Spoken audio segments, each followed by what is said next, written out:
καλέσω τον δόκτορα Αχιλλέα Περδίο, νευροχειρουργό με πολύχρονη εμπειρία στο Απολλώνιο Νοσοκομείο, νευροχειρουργό. Αχιλλέα, παρακαλώ, να μας βοηθήσει για τις νευροχειρουργικές τεχνικές και επίσης να μας μιλήσει για πότε είναι επίγοντα τα θέματα τα οποία πρέπει να αντιμετωπιστούν σε θέματα πόνου πλάτης. Το δόκτορα Άγγελο Ιζίδη, ορθοπαιδικό, επίσης με πολύχρονη πείρα στο Ιπποκράτιο Νοσοκομείο. Θα μιλήσουμε περισσότερο για τα θέματα των πόνων της οσφυγικής μοίρας και της αυγενικής μοίρας. Το δόκτορα Ερμογέννη Παύλου, ο οποίος είναι παιδοορθοπαιδικός, έναν από τους ελάχιστους που έχουμε στην Κύπρο, ειδικούς για την ορθοπαιδική των παιδιών, και είδαμε τη μεγάλη σημασία. Και τον κύριο Δημήτρη Κουντουριώτη, ο οποίος είναι φυσιοθεραπευτής με πολύχρονη πείρα, έχει πολύ μεγάλη ομάδα και θα μας μιλήσει για τα θέματα αυτά. Να σας πω κάποια λόγια για τη διαδικασία. Συγγνώμη, θα σας πω ξανά αυτό που είπε και ο Ανδρέας πριν, ότι όσοι δεν θέλουν, επειδή η αίθουσα, όπως βλέπετε, είναι πλήρως σύγχρονος εξοπλισμένη, υπάρχει βιντεογράφηση από παντού. Όποιος δεν θέλει να φαίνεται, θα τον παρακαλέσουμε να αποχωρήσει για να μην υπάρχει οποιοδήποτε θέμα.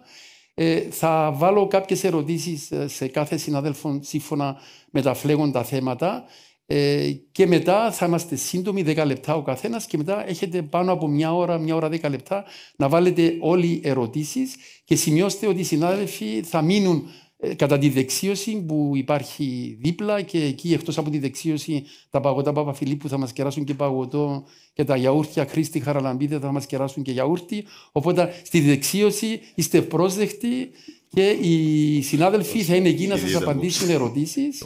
Και χωρίς να χάνουμε περαιτέρω χρόνο, Αχιλλέα, σε ευχαριστούμε πάρα πολύ που είσαι μαζί μας σήμερα, και θα ήθελα, αρχίζοντας μαζί σου, θα ήθελα να σε ρωτήσω πρώτα μια προσωπική ερώτηση.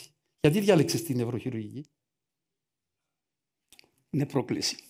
Πες μας γιατί είναι πρόκληση. Είναι πρόκληση διότι θεωρώ, και δεν είναι και δική μου μόνο άποψη, ότι η νευροχειρουργική για πολλούς είναι η κορονίδα της ιατρικής.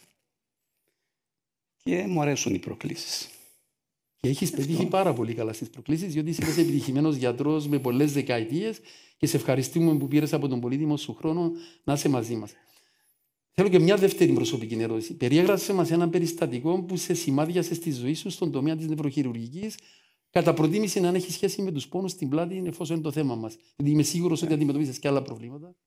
Υπάρχουν πάρα πολλά περιστατικά τα οποία στιγματίζουν την πορεία μου στην νευροχειρουργική. Αναφέρω όμως κάποια περιστατικά, σαν ένα περιστατικό το οποίο θυμούμαι πάρα πολύ καλά, διότι γράφηκε ένα μικρό βιβλίο από τον ασθενή, το θαύμα. Ότι έγινε θαύμα. Αλλά δεν ήταν θαύμα, βέβαια, ήταν η σωστή χρήση και αντιμετώπιση. Ασθενής ο οποίος είχε ένας ηλικιωμένος γύρω στα 60-65 χρόνια. Πονούσε την πλάτη του με μουδιάσματα στα κάτω άκρα. Είχε έρθει, τότε δεν υπήρχε ακόμα η μαγνητική τομογραφία. Μιλούμε για ποια χρονολογία? Αρχές του 85 περίπου εκεί. Κάτι έγινε το 80. Ο μόνος τρόπος για να διαγνώσουμε τότε ήταν το μυελογράφημα. Δηλαδή είναι η παρακέντηση της σπονδυλικής στήλης, η χορήγηση σκιαγραφικού στον σπονδυλικό σωλήνα και η απεικόνιση με απλές ακτινογραφίες για να δούμε πού και αν υπήρχε κάποιον πρόβλημα. Πού ήμασταν και πού φτάσαμε. Άρεστα. Και τότε βέβαια δεν υπήρχαν οι κλινικές που υπάρχουν σήμερα, υπήρχαν τα μεμονωμένα ακτινολογικά εργαστήρια, οι γιατροί, όπως και ο ήμουν κάποιων άλλων γιατρίων, έπρεπε να πάρω τον άρρωστο με το αυτοκίνητο μου στο ακτινολογικό, να κάνουν το μυελογράφημα, να γίνει η διάγνωση όσο μπορούσε να γίνει η διάγνωση. Και τι ήταν η διάγνωση? Η διάγνωση ήταν οστεόλυση. Ο σπόνδυλος, ο τελευταίος πέμπτος οσφυγικός σπόνδυλος, είχε λιώσει. Γι' αυτό και υπήρξε η πιθανή διάγνωση στην αρχή ότι είναι καρκίνος, οστεοσάρκωμα. Ο σπόνδυλος αυτός είχε μετατοπιστεί και πίεζε τα νευρικά στοιχεία και προκαλούσε αδυναμίες και πάρεση και αδυναμίες και αλλά και μουδιάσματα στα πόδια. Ναι. Αποφασίστηκε βέβαια η χείριση, χειρουργήθηκε. Δεν υπήρχε τελικά στη βιοψία που στείλαμε καρκίνος, ευτυχώς, αλλά ήταν μια σπονδυλίτιδα, μια μόλυνση από σταφυλοκόκκων και ο ασθενής αναρρώσε πλήρως με την σωστή αντιβιωτική θεραπεία. Βέβαια ο ασθενής δεν το κατάλαβε αυτό, ήταν από την Άλωνα, θυμούμε, και έγραψε μετά ο ίδιος σε ένα μικρό βιβλίο για θαύμα το οποίο είχε γίνει και το δημοσίευσε βέβαια. Εντάξει, βέβαια, είναι από τα θαύματα της ιατρικής. Είναι ένα πολύ ωραίο παράδειγμα. Ναι, για να καταλάβουμε πόσο συχνά είναι τα θαύματα. Άλλο παράδειγμα που θέλω να αναφέρω είναι μόλις είχα έρθει από τη Γερμανία τότε, αρχές του 80, μια νεαρή κοπέλα η οποία εργαζόταν σε ξενοδοχεία, είχε πόνο στην πλάτη, είχε πάει σε κάποιο γιατρό στη Λάρνακα και επειδή υπήρχε ο πόνος στην πλάτη, ο συνάδελφος εκεί, παθολόγος, έβαλε μια ένεση στην πλάτη. Έτσι, χωρίς καμιά διάγνωση, πόνα στην πλάτη σου, ένεση εκεί που πονάς. Βέβαια, κακός τρόπος αντιμετώπισης. Σε μερικές μέρες ξεκίνησε να έχει πυρετό και προκλήθηκε σοβαρότατη μενικίτιδα, διότι η ένεση φαίνεται μπήκε στο ενδοραχαία, εντός της σκληράς μήνυκας, προκλήθηκε σοβαρότατη και κινδύνευσε μενικοκεφαλίτιδα. Ήταν σε κομματώδη κατάσταση όταν την είχαμε δει. Έγιναν οι απαραίτητες εξετάσεις, πάλι με μυελογράφημα τότε στην αρχή επίσης που δεν υπήρχε το MRI. Και η αντιμετώπιση ήταν πρώτα συντηρητική βέβαια με ενδοραχαία χορήγηση αντιβίωσης, αλλά στο τέλος όμως τι έγινε, παράλυσε από τα κάτω άκρα και έπρεπε να χειρουργηθεί επειδή είχαν δημιουργηθεί πολλές κίστες ενδοσπονδυλικά και έπρεπε να χειρουργηθεί, ειδικά σε κάποια σημεία που πιεζόταν πάρα πολύ ο νοτιός μήλος. Και η γυναίκα σιγά σιγά εντάξει ανάρρωσε, αλλά έμεινε μια φοβερή σπαστικότητα στα κάτω άκρα. Εξαιρετικά. Μου δίνεις τώρα την ευκαιρία να προχωρήσουμε στην επόμενη ερώτηση που θέλω να μας αναφέρεις επιγραμματικά. Πότε θεωρείς ότι οι πόνοι στην πλάτη έχουν χαρακτηριστικά επίγοντα και πρέπει επιγόντως είτε να ληφθεί να ληφθούν μέτρα χειρουργικής ανακούφισης. Ποια είναι αυτά τα σημεία που πρέπει να ξέρουν οι ακροατές μας? Να αναφέρω στην αρχή ότι υπάρχει ένα αξίωμα που λέμε για τον πόνο μόνο δεν χειρουργούμε. Σωστό. Πρέπει να γίνει πρώτα η σωστή διάγνωση. Ένας πόνος μπορεί να το χειριστούμε με πολλούς άλλους τρόπους, με φυσιοθεραπείες, με αντιφερμονώδη φάρμακα, με σωστή άσκηση και ούτω καθεξής. Για να υπάρχει αναγκαιότητα και ένδειξη μιας εγχείρησης, πρέπει να υπάρχουν και τα ανάλογα νευρολογικά συμπτώματα, όπως και η απεικόνηση, που να αντιστοιχούν στα νευρολογικά συμπτώματα. Δυστυχώς γίνεται μεγάλη κατάχρηση. Ακριβώς θέλω να μας κατάχρηση στις εγχειρήσεις. Ιδιαίτερα με την είσοδο του ΓΕΣΥ έχουν αυξηθεί δυναμικά οι εγχειρήσεις σπονδυλοδεσίας.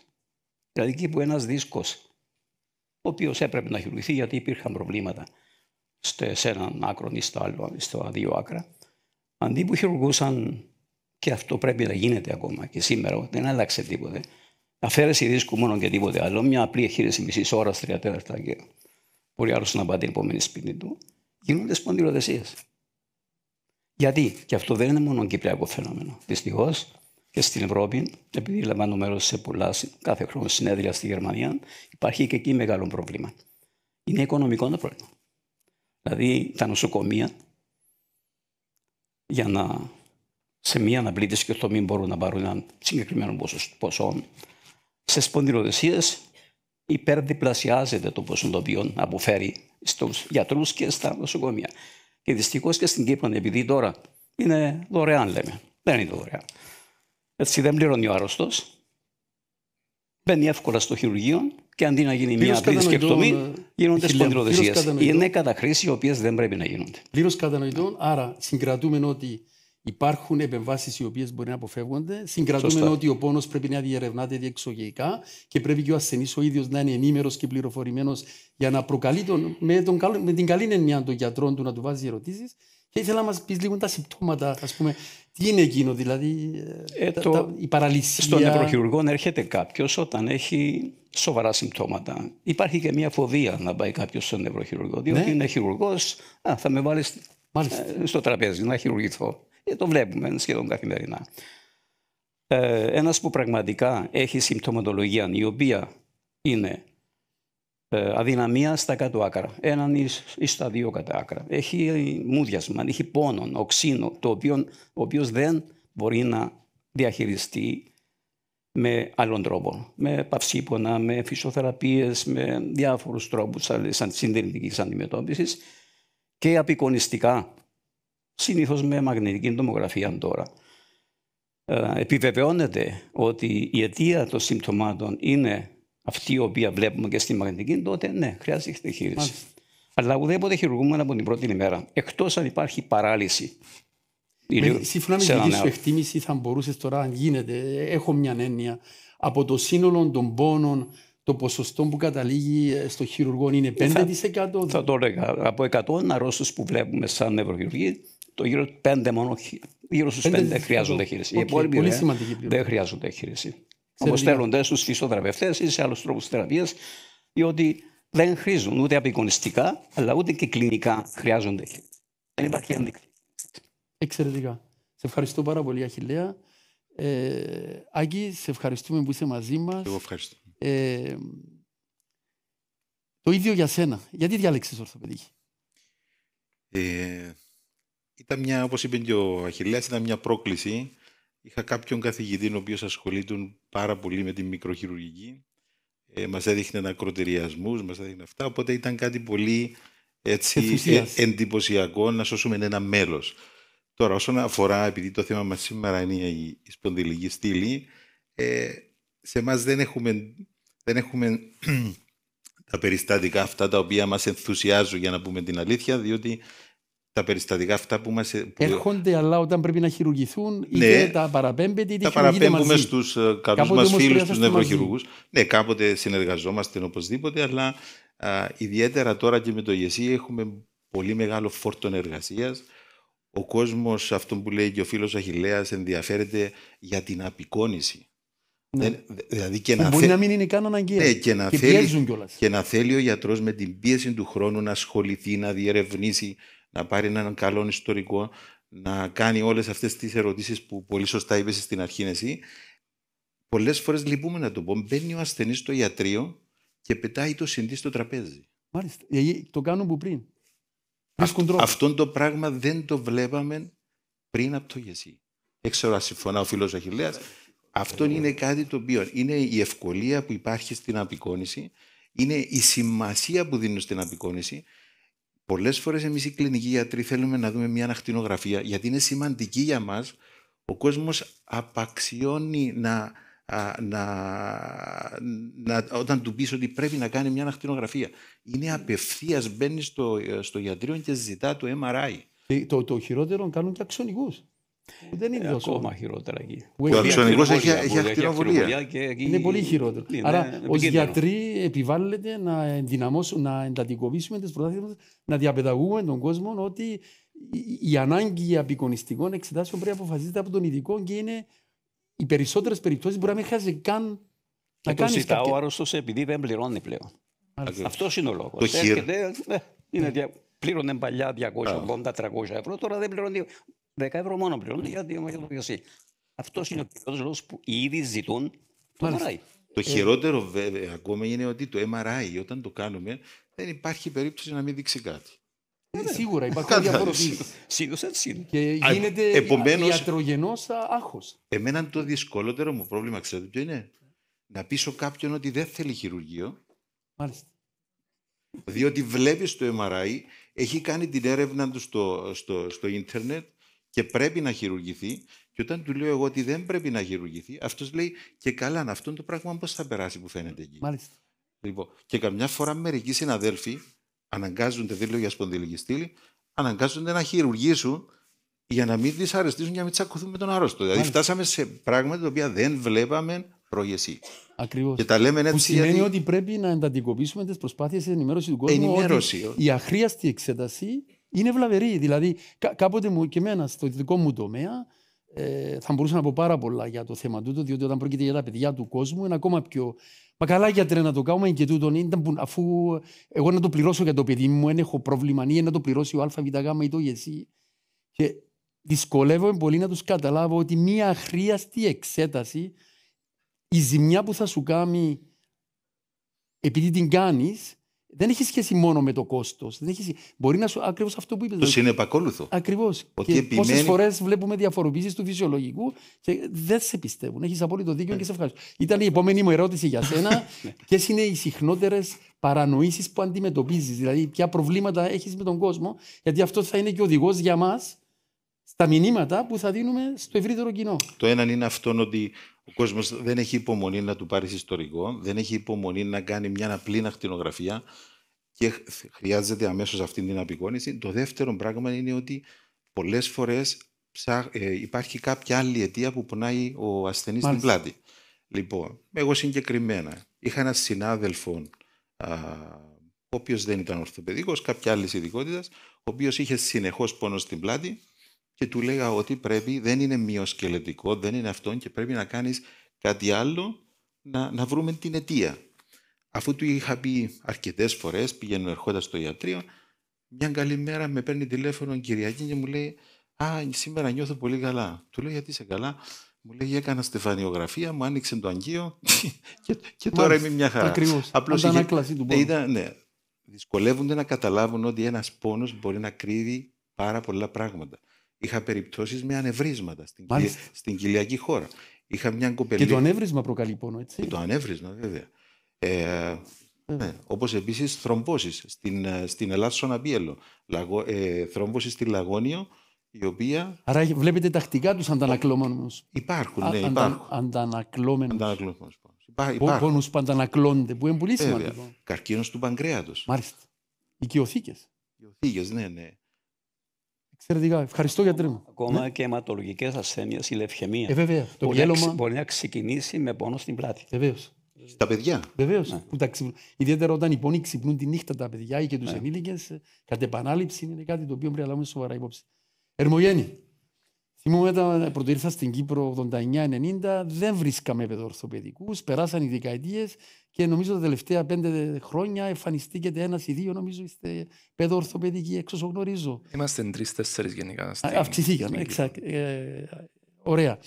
Συνεργαστήκαμε πολύ στο Μακάριο Νοσοκομείο γιατί είχαμε τακτικά στα παιδιά με καρκίνο προβλήματα ορθοπαιδικά.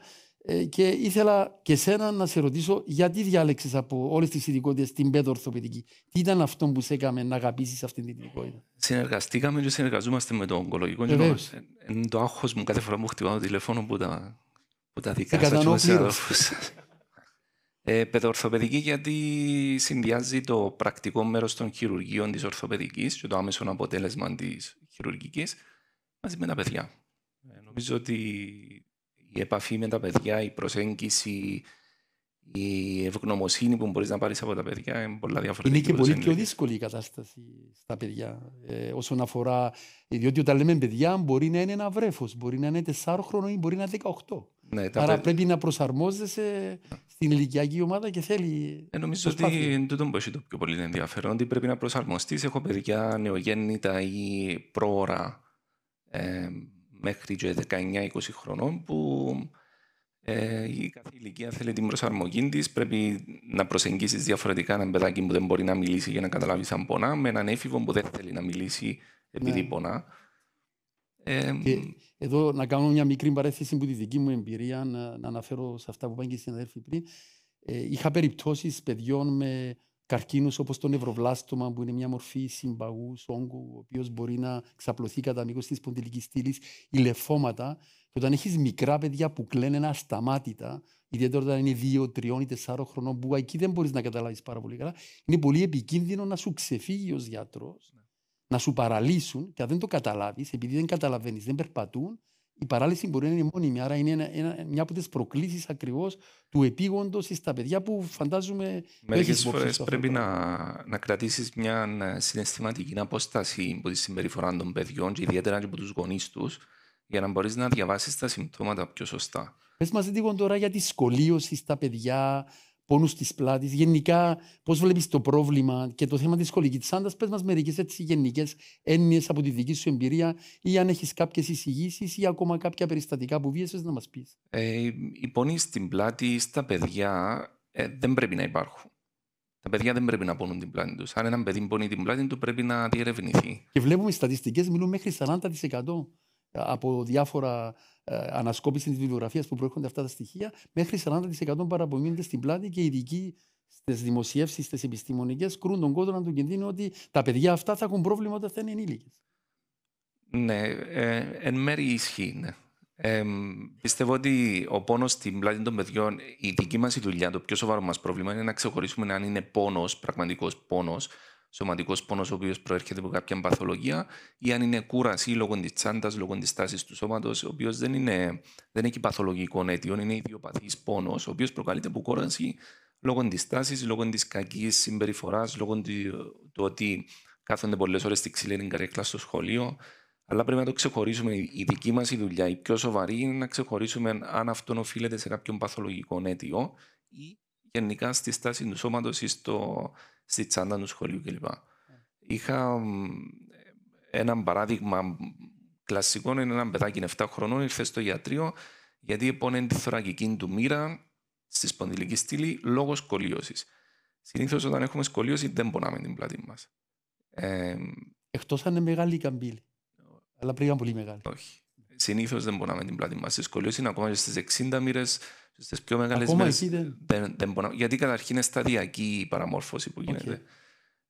Το παιδάκι τούτο μόλις το είδα κατάλαβα ότι ήταν αντανακλαστικός πόνος και η σκολίωση αντανακλαστική λόγω μυϊκού σπασμού.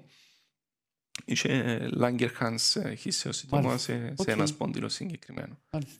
Οπότε στα παιδιά πρέπει να είμαστε πάντα υποψιασμένοι όταν έχουμε πόνο. Για να εξηγήσουμε, είναι μια νεοπλασία βασικά. Ναι, είναι ένας όγκος ο οποίος μπορεί εύκολα να συγχυστεί με οστεοσάρκωμα.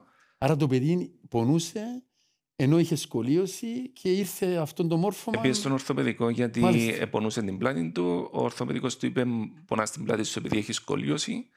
Αλλά σκολίωση και πόνον είχε επειδή είχε τον όγκο στον ηλικιστή. Γι' αυτό όταν ένα παιδάκι πονά, πρέπει να διερευνήσουμε αν πραγματικά πονά και αν πονά χρειάζεται άμεσα διερεύνηση. Μάλιστα. Πολύ σωστό. Βεβαίως. Παιδιατρικών. Πρόσφατα είχα 2 περιστατικά. Μια κοπέλα, μια μαθήτρια 13 χρονών και ένας νεαρός 14 χρονών. Ο ένας είναι το εγγονάκι μου μάλιστα, 14, με πόνο στην πλάτη. Αθλητές, πρωταθλητές, στον 300 μέτρα με τα εμπόδια και οι 2.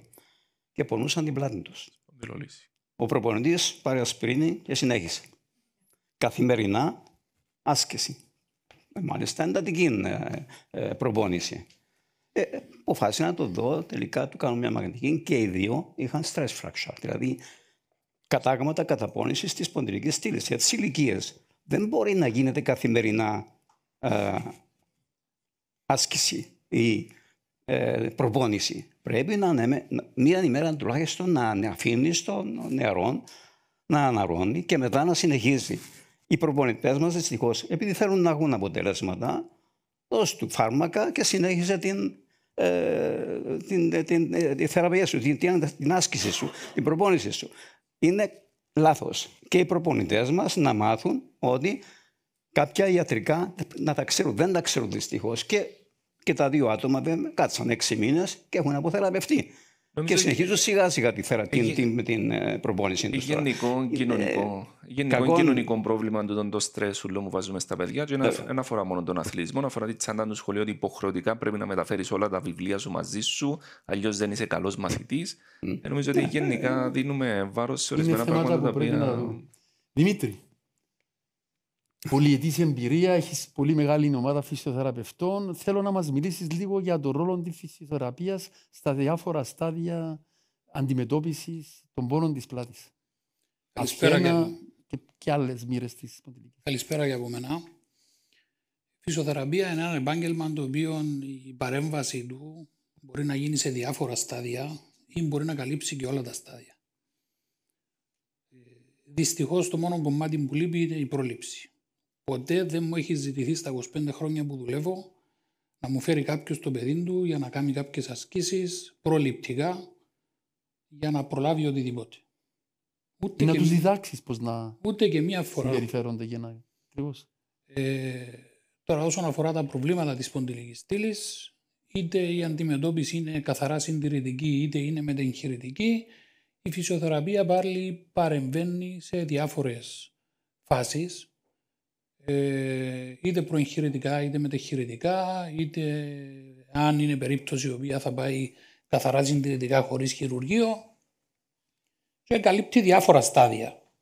Πρώτο πράγμα που σε ενδιαφέρει είναι να μειώσεις τον πόνο, να ανακουφίσεις τον ασθενή, κυρίως για να τον κερδίσεις. Όχι ότι είναι αυτός σκοπός να φύγει ο πόνος και όλα τα υπόλοιπα να τα παραβλέψεις.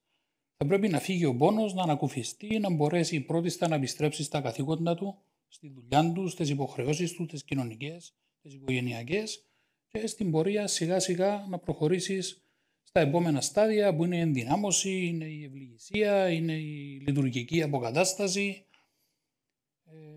για να μπορεί να προλάβει μελλοντικούς τραυματισμούς ή μελλοντικά προβλήματα. Πάντως έχεις επισημάνει ένα πολύ σημαντικό στοιχείο αυτής της ενότητας, αυτό που θέλουμε να περάσουμε ως μήνυμα, ότι απαιτείται διαπαιδαγώγηση όλων σε θέματα πρόληψης και ιδιαίτερα ένας ρόλος που θα μπορούσατε εσείς να το κάνετε πάρα πολύ καλά, να τους διδάξετε πώς να ασκούνται οι μυϊκές ομάδες της πλάτης, για παράδειγμα, διότι η ενδυνάμωση των μυών είναι η καλύτερη πρόληψη. Δυστυχώς είμαστε αρκετά πίσω στο συγκεκριμένο κομμάτι. Μου έχει ζητηθεί στον χώρο του αθλητισμού τα τελευταία 2 χρόνια μόνο από 2 σωματεία να πάω να μιλήσω σε αθλητές, ποδοσφαιριστές συγκεκριμένα, για να δώσω κάποιες συμβουλές, κάποια καθοδήγηση και να γίνουν κάποιες συναντήσεις με τους γυμναστές προπονητές για να ανταλλάξουμε κάποιες απόψεις για το τι πρέπει να προσέχουν κτλ. Να επανέλθω λίγο στο θέμα που είπαν προηγουμένως οι 2 γιατροί για τη σπονδυλόλιση, για προβλήματα καταπώνησης, που εκτός από τους προπονητές έχουμε ένα τεράστιο πρόβλημα στην Κύπρο με τους γονείς. Η επιθυμία, η φιλοδοξία να κάνουμε τον Κύπριο Μέση οδηγεί σε τεράστια προβλήματα. Το βλέπεις αυτό το πράγμα? Μιλάμε για τρελά πράγματα. Δηλαδή το να βλέπεις έναν παιδάκι 14 χρονών, 13 χρονών να κάνει 6 φορές την εβδομάδα προπόνηση, 2 ώρες ποδοσφαιρική, να λαμβάνει μέρος σε έναν αγώνα το Σάββατο, την επομένη μέρα να κάνει αποθεραπεία άλλη μια ώρα, συν να τον πάρει ο πατέρας του 3 φορές την εβδομάδα, 4 φορές την εβδομάδα, να κάνει personal. Και μετά έρχεται στον ορθοπαιδικό και λέει ότι πονεί τα ποδία. Και μετά μου έρθει πίσω, απλά μην κάνεις τίποτε, ας το μωρό να ξεκουραστεί λίγο. Ακριβώς. Τίποτε, δεν χρειάζεται να κάνεις, δεν θέλει ούτε φυσιοθεραπεία. Να δει που μου έφερες το μωρό. Σε αναπτυξιακές ηλικίες, τώρα μιλάμε στα 14, να παρουσιάζουν προβλήματα λόγω ανάπτυξης στις επιφύσεις, λόγω καταπώνησης, προβλήματα σπονδυλόλυσης, και να τους λες απλά μην κάνεις τίποτε, ξεκούρας το μωρό, δεν χρειάζεται. Μάλιστα. Και τρέχεις να πείσεις στους γυμναστές, στους προπονητές, στους γονείς. Άρα πρέπει και στα σχολεία να μπούμε με αυτόν τον τρόπο για να περάσει το μήνυμα ευρύτερα στην κοινωνία. Διότι είναι από την παιδική ηλικία που πρέπει να κόψουμε τη ρίζα του κακού, διότι αν δεν λάβουμε μέτρα εκεί θα διαιωνιστούν τα προβλήματα στην ενήλικη ζωή. Σχολεία θεωρώ ότι είναι ένα πολύ δύσκολο κομμάτι να μπορέσουμε να παρέμβουμε έτσι όπως είναι τα πράγματα στην Κύπρο, δυστυχώς. Μάλιστα. Ωραία.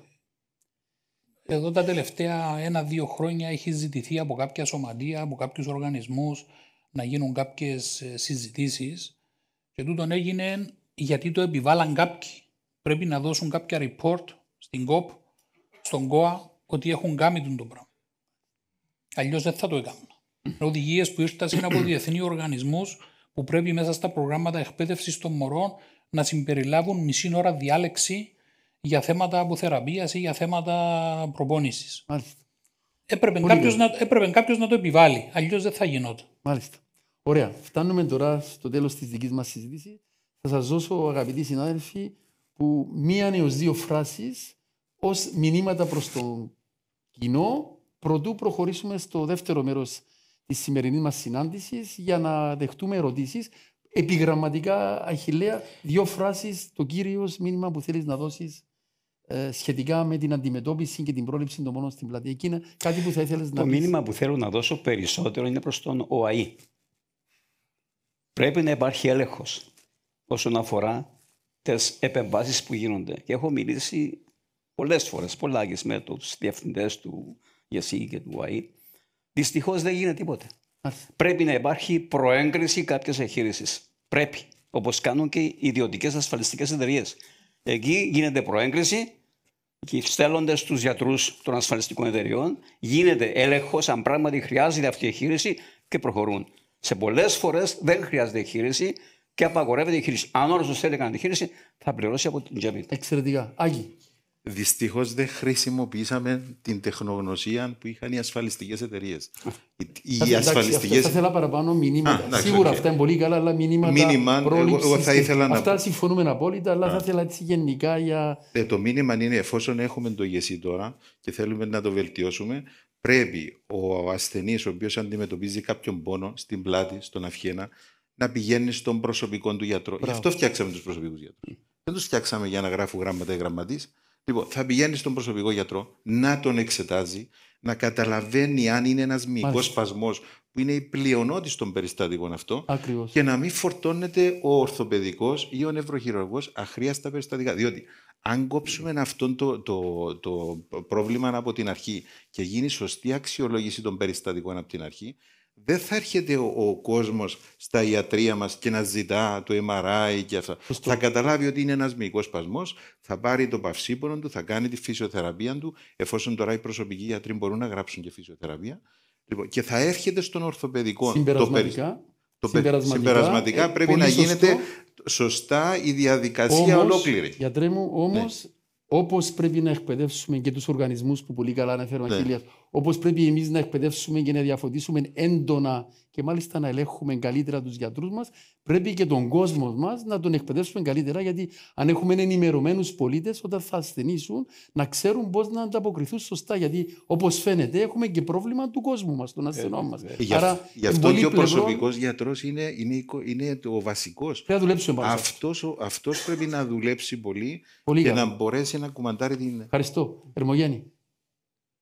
Βασικό μήνυμα. Ναι, προς τους γονείς, λιγότερη πίεση και λιγότερο άγχος πάνω στα μωρά όσον αφορά τη σπονδυλική του στήλη. Τα περισσότερα είναι φυσιολογικά, αποδοχή του διαφορετικού σωματότυπου του καθενού. Αν μας ανησυχεί κάτι, ελάτε στο γιατρό, αλλά λιγότερη πίεση στα παιδιά όσον αφορά το κάτσε καλά, με κάνεις έτσι, με κάνεις άλλος. Και δεν πρέπει όλα τα παιδιά να τους αφήνουμε το μήνυμα ότι είναι ταλέντα. Γιατί οι γονείς νομίζουν όλα τα παιδιά είναι ταλέντα. Μάλιστα, σωστό. Λιγότερη πίεση. Δημήτρη. Εγώ φυσιοθεραπευτικά να ξεκινήσω λίγο ανάποδα από έναν βασικό πρόβλημα.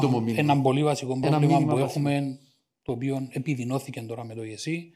Είναι οι πολλαπλές διαγνώσεις και ο μεγάλος φάκελος. Τρέχω σε 5 νευροχειρούργους, σε 8 ορθοπαιδικούς και έναν παιδοορθοπαιδικό. Πάω στο φυσιοθεραπευτή με μια τσέντα που πρέπει να κλείσω το φυσιοθεραπευτήριο 15 μέρες για να τη δω, μόνο να τη δω. Ξέρουμε με πάσα λεπτομέρεια το κάθε κατάστημα που έχει το κάθε παπούτσι και ποια ψαροταβέρνα, τι σερβίρει, τρίτο φαΐ στη σειρά κτλ. Έχουμε ένα πρόβλημα με τη σπονδυλική στήλη στο παιδί μας ή εμείς ήδη. Αντί να πιάσουμε τον προσωπικό γιατρό να μας κατευθύνει και να πάμε σε ένα γιατρό, σε 2 γιατρούς, να έχουμε μια γνωμάτευση, γίνεται ένα πανδαιμόνιο, μια τρελή κατάσταση διαγνώσεων και εξετάσεων, η οποία δεν βοηθά κανένα. Ευχαριστώ πάρα πολύ. Αγαπητοί μου, ολοκληρώσαμε αυτό το μέρος και τώρα ερχόμαστε κοντά σας. Πριν προχωρήσω, να σας πω ότι γύρω στις 8.30, επειδή σεβόμαστε το χρόνο σας, ξέρουμε ότι είστε όλοι πολύ κουρασμένοι, ήρθατε εδώ να πάρετε βασικά μηνύματα, γύρω στις 8.30 θα το σταματήσουμε και σας καλούμε όλους μετά στη δεξίωση. Οι γιατροί μας θα είναι εκεί, θα μπορείτε να βάλετε και άλλες ερωτήσεις. Εμείς ως ομάδα γιατρών Ε και Ε, ενημέρωση και εκπαίδευση, Παγκύπριος Ιατρικός Σύλλογος, Παιδιατρική Εταιρεία Κύπρου, Ιατρική Σχολή Πανεπιστημίου Λευκωσίας και το American Hellenic Educational Progressive Association. Θα συνεχίσουμε αυτή την προσπάθεια. Εσείς θα μας βοηθήσετε εάν μεταφέρετε τα μηνύματα και στο περιβάλλον σας. Είναι πολύ σημαντικό όλοι να συμβάλλουμε, να περάσουν αυτά τα σπουδαία μηνύματα που μας είπαν οι συνάδελφοι μας με την πολύτιμη εμπειρία τους. Και τώρα να σας παρακαλέσω να βάλετε ερωτήσεις, αλλά παρακαλώ οι ερωτήσεις πρέπει να είναι απλές. Και η καλή ερώτηση έχει μόνο 2 φράσεις, σύντομες. Το θέμα και την απορία σας. Δεν θα κάνουμε διάλεξη ούτε περί πολιτικής ΑΒΓ, είτε να πούμε κριτική ΔΕ. Τελειώσαν και εκλογές τώρα, δεν μας αφορούν. Σύντομες έτσι ώστε να μπούμε στο θέμα, να απαντηθεί η απορία και όσο το δυνατόν περισσότεροι από εσάς να μπορέσουν να πάρουν τον λόγο. Παρακαλώ.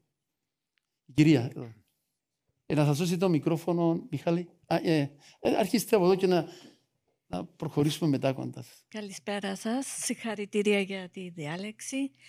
Εκείνο που έχω απορία είναι αν υπάρχει φαρμακευτική αγωγή που μπορεί να προκαλέσει αυτούς τους πόνους. Δηλαδή η ίδια φαρμακευτική αγωγή να προκαλέσει τους πόνους. Π.χ. κορτιζόνη κτλ. Ναι. Μέσα ναι, μπορεί. Ναι. Η κορτιζόνη, η χρόνια χρήση της προκαλεί οστεοπόρωση και με την συνέχεια της οστεοπόρωσης και κατάγματα οστεοπόρωσης έχουμε πόνο στην πλάτη. Ναι, μπορεί. Γι' αυτό πρέπει ο γιατρός σας να έχει μια ολοκληρωμένη, να δείξετε εμπιστοσύνη στο γιατρό σας, στον προσωπικό, ο οποίος πρέπει να έχει μια ολιστική, ολοκληρωμένη αντίληψη της κατάστασής σας. Ο επόμενος, η κυρία εδώ, Μιχάλη. Μιχάλη, η κυρία εδώ.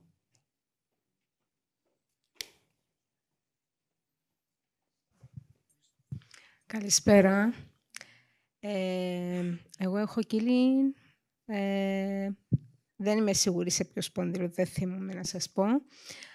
Απλά για να με δει ο νευροχειρούργος, αρνείτουν να με δει γιατί δεν είχα MRI. Άρα έχουμε και αυτόν το... Δηλαδή δεν σας εξέτασε και ζήτησε πρώτα MRI και μετά να σας εξέτασε. Μάλιστα, δεν δεχόταν να βάλω ραντεβού, γιατί έπρεπε να έχω MRI. MRI δεν μου έβαζε ο ορθοπαιδικός και ήταν ένας φαύλος κύκλος. Μάλιστα. Στην πορεία που είχα πόνους για 1 χρόνο, μου είπαν αφού δεν περνάω πόνος, να κάνουμε χειρουργείο. Χωρίς MRI. Όχι, στο τέλος έκανα MRI, έδειξε την κύλη. Η απορία. Η απορία. Τώρα μετά από 2 χρόνια είμαι ξανά σε έξαρση με πόνο λόγω της κύλης. Οι φυσιοθεραπείες δεν με βοηθούν ιδιαίτερα. Ωραία, να σας πω, επειδή είναι αυτό το θέμα που θέτεται, είναι προσωπικό και επειδή έχει πολλές συνιστώσεις που έχουν σχέση με τα εξατομικευμένα χαρακτηριστικά του ατόμου σας, της υγείας σας, είναι δύσκολο κάποιον να εκφράσει γενικά, άρα δεν μπορούμε να σας δώσουμε συμβουλή. Κατανοώ πλήρως και λυπούμε που συνέβαινε αυτό που λέτε και αυτό πρέπει να το δούμε. Ευχαριστώ. Ο επόμενος, παρακαλώ.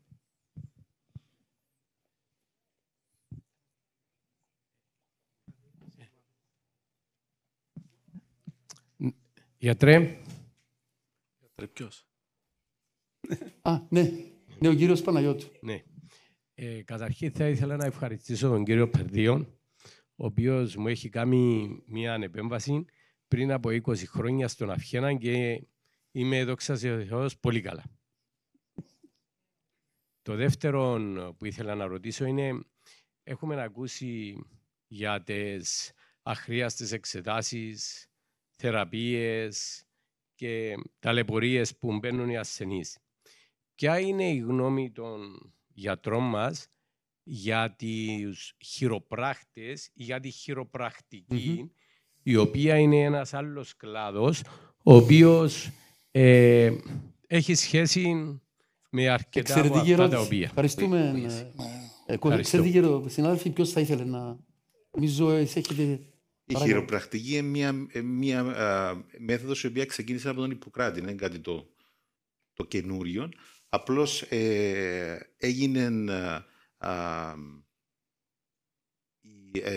περιγράφτηκε, ασχολήθηκαν περισσότερα ο Πάλμερ στην Αμερική από τον Καναδά και έγινε η σχολή της Αϊόβα, οπότε ξεκίνησε η χειροπρακτική να είναι μια μέθοδος η οποία βοηθά σε περιπτώσεις ιδιαίτερα στις οποίες έχουμε αυτά τα λεγόμενα υπεξαρθρήματα, τα subluxation.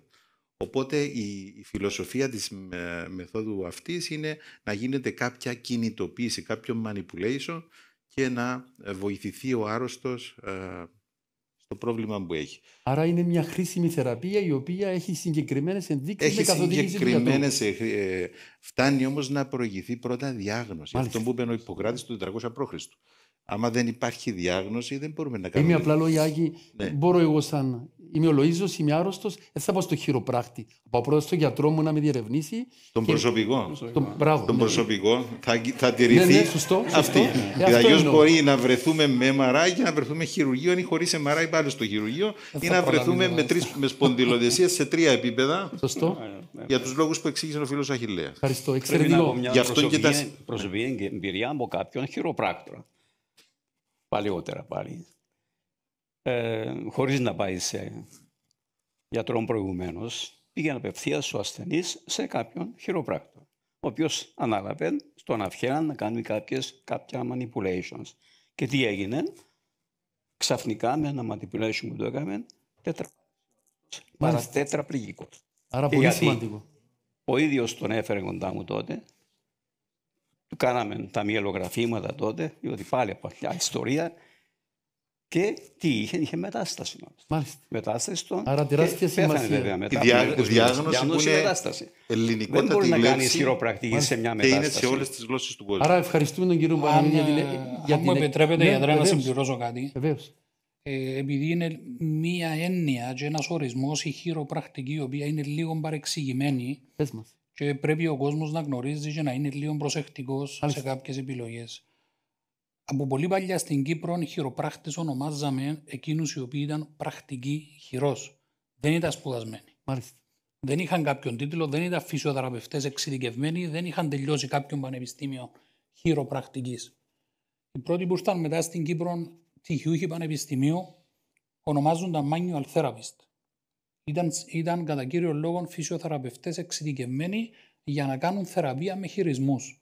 Και μετέπειτα ήρθαν και κάποιοι χειροπράκτες τελειωμένοι με τον τίτλο κανονικά. Ο κόσμος όμως δεν γνωρίζει τον το πράγμα. Υπάρχουν ακόμα στην Κύπρο κάποιοι οι οποίοι ασκούν χειροπρακτική που δεν είναι ούτε χειροπράκτες ούτε φυσιοθεραπευτές. Άρα θέλει ιδιαίτερη προσοχή. Θέλει πάρα πολύ προσοχή. Είναι καλό ο κόσμος να γνωρίζει και να βλέπει αν κάποιος έχει κάποιο πτυχίο, κάποια άδεια να ασκήσει ως επαγγέλμα. Και όπως ετώνησαν κατ' επανάληψη και ο Άκης και ο Αχιλλέας, ο προσωπικός μας γιατρός, και ευχαριστούμε τον κύριο Παναγιώτου που γύρεν αυτό το θέμα που ο κόσμος δεν καταλαβαίνει πολύ καλά. Άρα πρώτα ο προσωπικός μας γιατρός και μετά ο χειροπράκτης. Είναι πάρα πολλά επικίνδυνο, όπως είπε και ο γιατρός ο Περδίος. Έτυχε πάρα πολλές φορές να συμβούν περιστατικά κατάγματα, να συμβούν κάποιες καταστάσεις. Ευχαριστούμε. Η επόμενη ερώτηση. Ναι, παρακαλώ. Καλησπέρα σας. Σας ευχαριστώ και εγώ πάρα πολύ που μοιραστήκατε μαζί μας τις γνώσεις και τις εμπειρίες σας. Εγώ θα αναφερθώ στο ρόλο της άθλησης. Είναι ευνόητο ότι βοηθά η άθληση. Θα ήθελα όμως να ρωτήσω, υπάρχουν κάποιες περιπτώσεις όπου η άθληση αντενδείκνυται σε ποιες μυοσκελετικές παθήσεις, νευρολογικές, νευροχειρουργικές, ίσως βλάπτει η άθληση. Ποιες είναι αυτές, αν υπάρχουν? Μπορώ να πω. Ναι. Επειδή ασχολούμαι πάρα πολύ με παιδιά με νευρομυϊκά προβλήματα, με εγκεφαλική παράλυση, με παράλυση γενικά με διάφορα σύνδρομα, η άθληση ποτέ δεν είναι αντένδειξη. Ακόμα και σε παιδιά που έχουν καρδιολογικά προβλήματα, κάποια μορφή άσκησης επιτρέπεται. Άρα, αν υπάρχει έναν μέτρο και ένας έλεγχος τι ασκήσεις γίνονται και ποιον είδος άσκησης, τότε πάντα επιτρέπεται. Ακόμα και σε παθολογικά κατάγματα, ακόμα και σε μεταστάσεις, σε πνευμονολογικά προβλήματα, η άσκηση πάντα είναι ευπρόσδεκτη, πάντα τη θέλουμε στα όρια που επιτρέπει η κατάσταση του καθενού. Άρα, συμπέρασμα, είναι καλή καθοδήγηση από τον γιατρό μας. Εξατομίκευση. Ανάλογα με τη διάγνωση. Πολύ σωστά. Ο επόμενος. Παρακαλώ. Καλησπέρα σας, εξαιρετική η παρουσίαση σας. Ευχαριστούμε. Εγώ ήθελα να ρωτήσω για πόνους στη μέση, ειδικά στο κάτω μέρος του σπονδυλικής στήλης. Μετά από κάταγμα, ποια είναι η σχέση με περπάτημα? Δηλαδή κάποιος μπορεί να περπατά, ας πούμε, ως μέσο μείωσης, ας πούμε, κάποιου πόνου ή πρέπει να ακολουθήσει κάποια ιατρική συμβουλή? Εξαρτάται από το κάταγμα. Υπάρχουν κατάγματα με απλώς οστικό είδημα, το οποίο βλέπεις μόνο στη μαγνητική τομογραφία και δεν έχει παραμόρφωση ο σπόνδυλος. Ναι, χρειάζεται αθλησία, χρειάζεται, μπορεί να περπατήσει κάποιος και δεν υπάρχει πρόβλημα. Αν όμως το κάταγμα προκαλεί μείωση του ύψους του σπονδυλικού σώματος ή υπάρχει μετατόπιση του οστικού τεμαχίου προς το σπονδυλικό σωλήνα και πίεση πάνω σε νεύρα, τότε διαφορετικό. Πρέπει να γίνει σωστή αδιάγνωση και μετά ανάλογα. Ναι, κάποτε μπορεί να περπατά, κάποτε χρειάζεται μόνο μια ζώνη, κάποτε χρειάζεται χείριση. Δεν είναι όλα τα κατάγματα το ίδιο. Πολύ καλά. Επόμενος.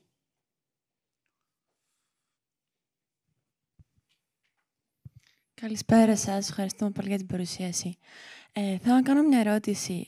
Όταν ένας ασθενής πάσχει από σπονδυλολίσθηση και συγκεκριμένα στην εμφηβική ηλικία όπου υπάρχει ακόμα ανάπτυξη, για να αποφύγουμε αυτό που αναφέρατε ότι πολλές φορές καταλήγουμε να κάνουμε άσκοπες χειρουργικές επεμβάσεις, πώς μπορούμε, ας πούμε, υπάρχουν μουδιάσματα, υπάρχει πόνος που αυξομειώνεται και πολλές φορές μειώνεται. Πώς μπορούμε να είμαστε σίγουροι αν όντως χρειάζεται χειρουργική επέμβαση στον ασθενή με σπονδυλολίσθηση ή θα συνεχίσουμε να το αντιμετωπίζουμε με άθληση, γυμναστήριο, φυσικοθεραπείες? Δηλαδή, σε τι βαθμό πρέπει να υπάρχει αυτό το πρόβλημα για να επέμβει σίγουρα με χειρουργική επέμβαση? Περίπου 5% των ασθενών, των ανθρώπων, έχουν σπονδυλολίσθηση. Και πολλές φορές είναι τυχαία ευρήματα. Δεν γνωρίζουμε, δεν προκαλούνται συμπτώματα. Η συμπτωματολογία της σπονδυλολίσθησης πρέπει να είναι τέτοια που να χρήζει διαχείρισης. Και ποια είναι η συμπτωματολογία? Πρώτα υπάρχει αστάθεια. Υπάρχει αστάθεια. Υπάρχει σπονδυλολίσθηση η οποία είναι σταθερή και παραμένει η ίδια για χρόνια. Εκεί δεν χρειάζεται διαχείριση. Αν όμως η σπονδυλολίσθηση είναι τέτοια μορφής που δευτέρου βαθμού, τρίτου βαθμού, που προκαλεί πίεση πάνω σε νευρικά στοιχεία, με αδυναμία και μούδιασμα, πόνο στα άκρα, αν η συντηρητική αντιμετώπιση με μια ζώνη, με φυσιοθεραπεία δεν έχει αποτέλεσμα, τότε ναι, χρειάζεται και υπάρχει και αστάθεια. Το σημαντική η αστάθεια, η οποία διαγνώνουμε με δυναμικές λήψεις ακτινογραφίες, αν υπάρχει αστάθεια ή όχι. Τότε ναι, χρειάζεται διαχείριση. Γενικά το μιλούμε. Είναι εξειδικευμένα όμως το κάθε άτομο, πρέπει να το χειριστούμε ανάλογα με τα προβλήματα και την μορφή της σπονδυλικής. Να ρωτήσω, η ύπαρξη σκολίωσης και συγκεκριμένα αν έχει γίνει ήδη σπονδυλοδεσία στο άτομο με σπονδυλολίσθηση, έχει κάποια άμεση σχέση με το αν γίνεται μετά να γίνει και επέμβαση στη σπονδυλολίσθηση του ατόμου, αν έχει ήδη προηγηθεί σπονδυλοδεσία? Δεν κατάλαβα ακόμα. Δηλαδή, αν ένα άτομο πάσχει από σκολίωση και έχει κάνει σπονδυλοδεσία ήδη, ναι, και μετά έχει και μεγάλο σπονδυλοδεσία, απλά όχι ολική σπονδυλοδεσία, π.χ. στην θωρακική μοίρα και σε 2 σπονδύλους της σφυϊκής μοίρας, όχι ολική, σε όλη την σπονδυλική στήλη. Και υπάρχει πρόβλημα σπονδυλολίσθησης έντονο. Γίνεται σε άτομο που έχει ήδη κάνει σπονδυλοδεσία να γίνει και εγχείρηση για τη σπονδυλολίσθησή του, αν υπάρχει μεγάλο βαθμό? Αν υπάρχει ένδειξη, ναι, βέβαια. Γίνεται. Δεν υπάρχει πρόβλημα να κάνεις και κάτω άλλη σπονδυλοδεσία. Αν υπάρχει ένδειξη για λόγω νευρολογικής σημειολογίας, βέβαια. Τότε ναι. Η επόμενη ερώτηση.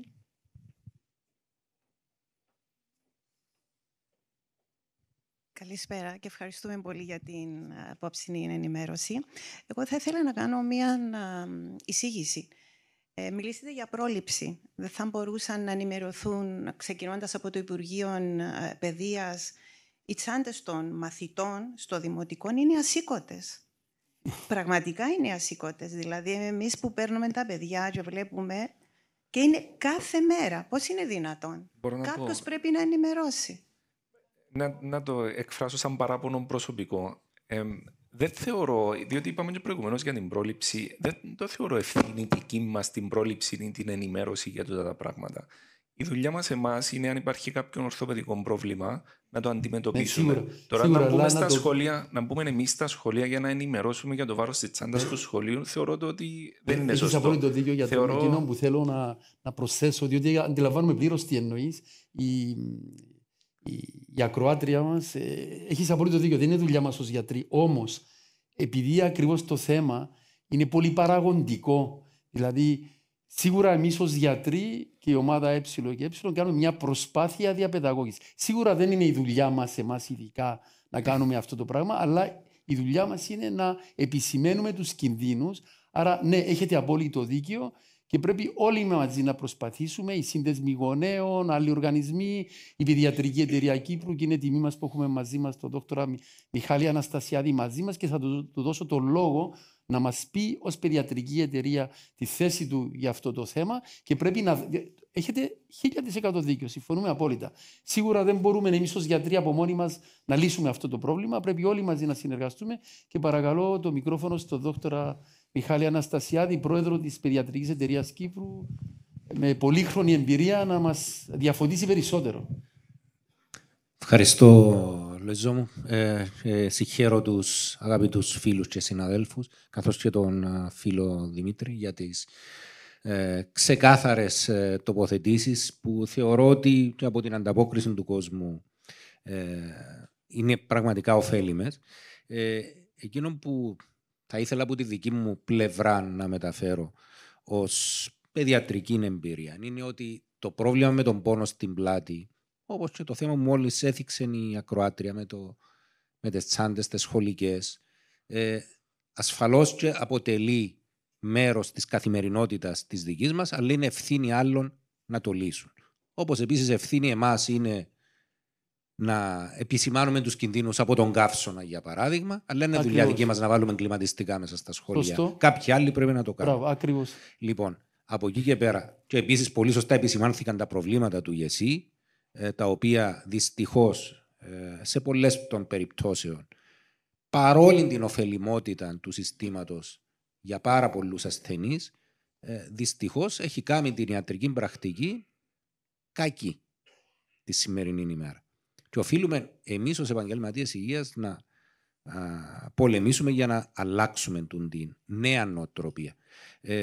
Τώρα, όσον αφορά το καθαρά παιδιατρικό κομμάτι, ανέφερε αρκετά ο φίλος ο Ερμογένης. Εμείς ερχόμαστε καθημερινά σε επαφή με ζητήματα, ειδικά στην εφηβεία, που αφορούν είτε ανησυχία των γονέων για το θέμα της σκολίωσης, και ειδικά, όταν λέω καθημερινά, αρκετά συχνά μάλλον, όχι καθημερινά, ειδικά στις περιόδους που μέσω του προγράμματος της σχολιατρικής έρχονται κοντά μας οι ενημερώσεις ότι μέσω της σκολιομέτρησης από τις επισκέπτριες υγείας επισημαίνεται κάποιου βαθμού σκολίωση, και για κάποιο λόγο τούτη η διάγνωση προκαλεί έτσι έναν τεράστιο άγχος.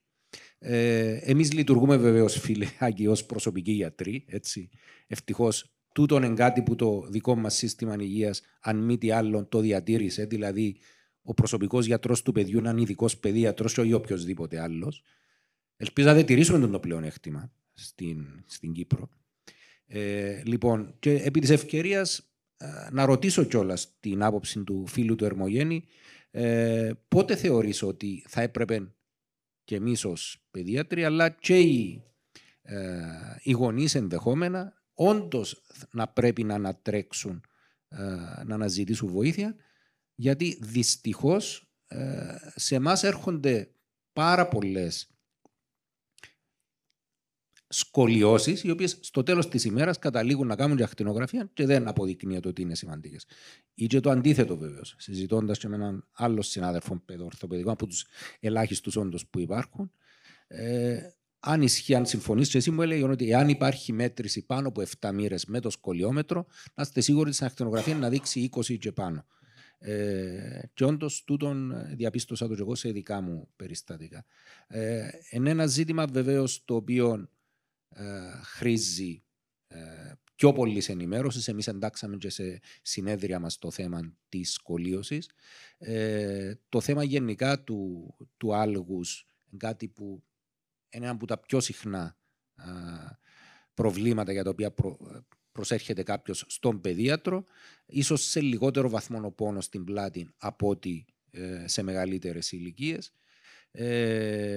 Και το τελευταίο, για να κλείσω, επειδή στον τίτλο στη θεματολογία υπάρχει και το μασάζ. Ναι. Το μασάζ ως μέθοδος ή ως παρέμβαση. Να ρωτήσω τον Δημήτρη, από ποιο θα πρέπει να παρέχεται τελικά, για να έχει θεραπευτική αξία, αν και όχι απλά χαλαρωτική και ανακουφιστική.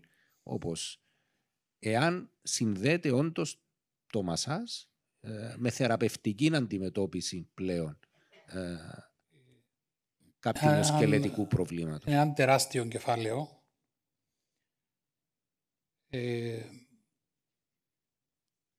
Ακόμα και το μασάζ, το οποίο θεωρείται μια από τις αρχαιότερες παρεμβάσεις ιατρικές, έχει πάρα πολλές τεχνικές τις οποίες εφαρμόζεται, οι οποίες συνήθως εκτελούνται από κάποιον εκπαιδευμένο φυσιοθεραπευτή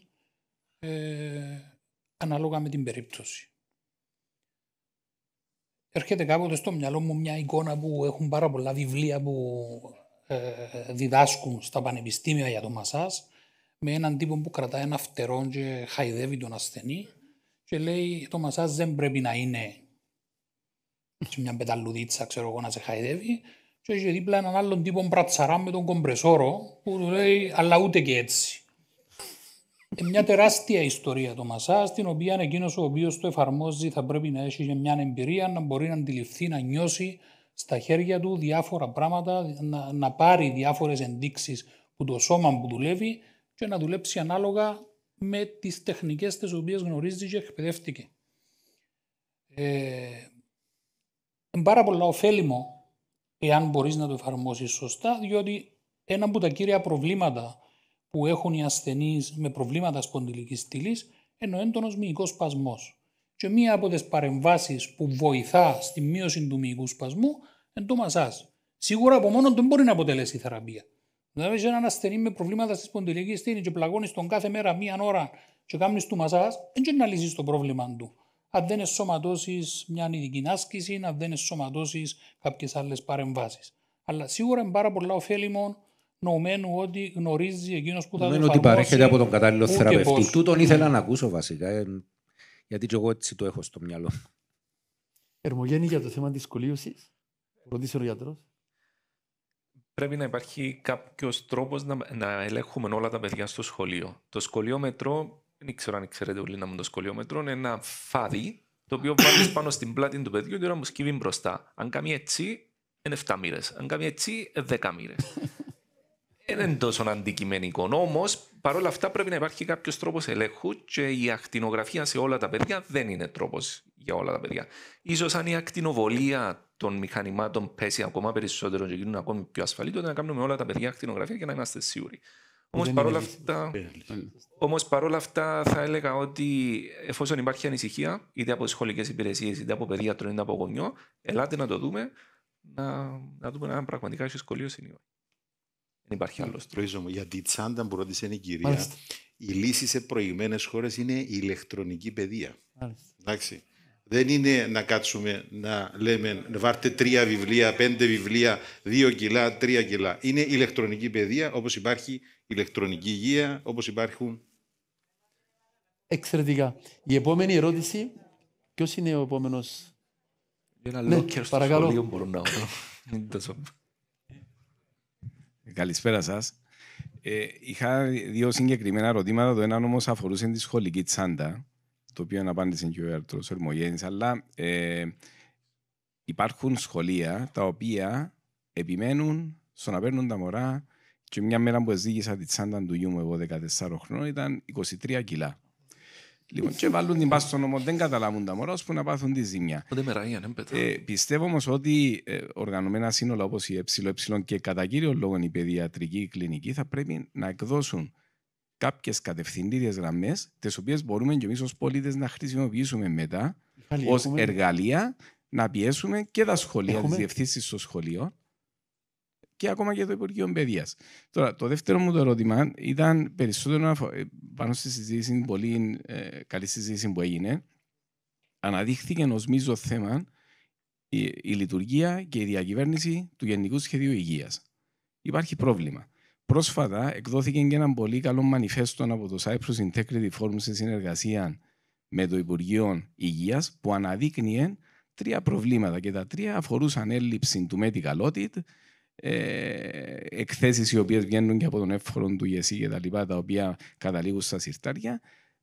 Άρα ακόμα μια παρένεση προς την ΕΕ να βγει κάποια κατευθυντήρια και κάποια περισσότερη πίεση να χρησιμοποιηθούν τα εργαλεία, όπως το συγκεκριμένο μανιφέστο που εκδόθηκε, για να σταματήσει αυτό το πρόβλημα. Εξαιρετικά. Η επόμενη ερώτηση. Κάποιος που θέλει να... Η κυρία Χατζηδημητρή. Ένας έφηβος την αντιληφθεί και αρχίζει θεραπεία και κάνει τις φυσιοθεραπείες του κανονικά, είναι κάτι το οποίο παραμένει σταθερό ή με τα χρόνια χειροτερεύει?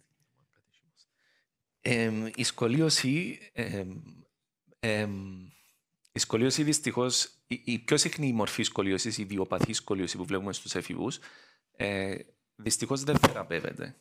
Δεν μπορούμε να διορθώσουμε τη σκολίωση μας με ασκήσεις, με τον τρόπο που καθούμαστε, με φυσιοθεραπεία, με μασάζ. Δυστυχώς δεν θεραπεύεται. Σε ορισμένα παιδιά θα αυξηθεί, σε ορισμένα παιδιά θα παραμείνει σταθερή. Από όλες τις μεθόδους που μπορούμε να χρησιμοποιήσουμε, το μασάζ, τη φυσιοθεραπεία, τον τρόπο που κρατούμε τη τσάντα μας, τον αθλητισμό, η μόνη μέθοδος που έχει πιο πολλά αποτελέσματα, πιο καλό chance να κρατήσει τη σκολίωση σταθερή είναι ο νάρθηκας. Οπότε, μετά από κάποιες μοίρες φυσικά, και με την προϋπόθεση είναι ότι ο σκελετός μας ακόμα μεγαλώνει. Οπότε δεν εννοώ ότι δεν πρέπει να κάνουμε φυσιοθεραπεία, να εξηγούμαστε η άσκηση. Η φυσιοθεραπεία, η άσκηση έχουν το ρόλο τους στη σκολίωση και είναι ιδιαίτερος για να κρατούν τους μυς δυνατούς και να μην πονούμε την πλάτη μας. Όμως δυστυχώς δεν μπορούν να διορθώσουν το μέγεθος της σκολίωσης. Αν μου επιτρέπετε να συμπληρώσω κάτι, η φυσιοθεραπεία στις περιπτώσεις της ιδιοπαθούς σκολίωσης, ο ρόλος της, στην περίπτωση που δεν εφαρμόζεται νάρθηκας, είναι η αναχέτηση. Ό,τι μπορείς να προλάβεις, ό,τι μπορείς να περιορίσεις. Δεν θα βελτιώσεις. Μπορεί τη σκολίωση που είναι 25 μοίρες και θα εξελιχθεί να πάει 35, να καταφέρεις να μην πάει 35 και να μείνει 25 ή να πάει ως το 30. Αλλά τούτον κανένας δεν το ξέρει. Εξαρτάται από την ανάπτυξη του μωρού, από το σωματότυπο του και πάρα πολλούς άλλους παράγοντες. Στην περίπτωση που γίνεται εφαρμογή νάρθηκα και δαιμόνα, τα πράγματα γίνονται πολύ πιο σύνθετα, πολύ πιο πολύπλοκα.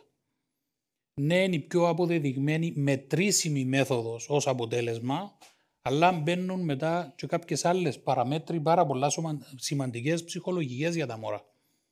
Δεν είναι εύκολο να εφαρμόσεις σε ένα μωρό 14 χρόνων, 15 χρόνων έναν κηδεμόνα, τον οποίο πρέπει να βάζει ακόμα και τη νύχτα που κοιμάται. Είναι πάρα πολύ εύκολο να πιάσεις έναν κοριτσάκι 15 χρονών και να του πεις, ξέρεις, για τα επόμενα 4 χρόνια της ζωής σου, ακόμα και στη θάλασσα μπορεί να πάεις, να πρέπει να είσαι με τον κηδεμόνα. Πάρα πολύ δύσκολο, θέλει τεράστια προσπάθεια, θέλει μια ομαδική παρέμβαση και από ψυχολόγους και από τους παιδίατρους και από τους γιατρούς, από τους φυσιοθεραπευτές και σίγουρα η φυσιοθεραπεία στις περιπτώσεις εκείνες προσπαθεί να κρατήσει ένα μυϊκό σύστημα, το θυλακοσυνδεσμικό, τη δυναμική υποστήριξη της σπονδυλικής στήλης να την κρατήσει ζωντανή.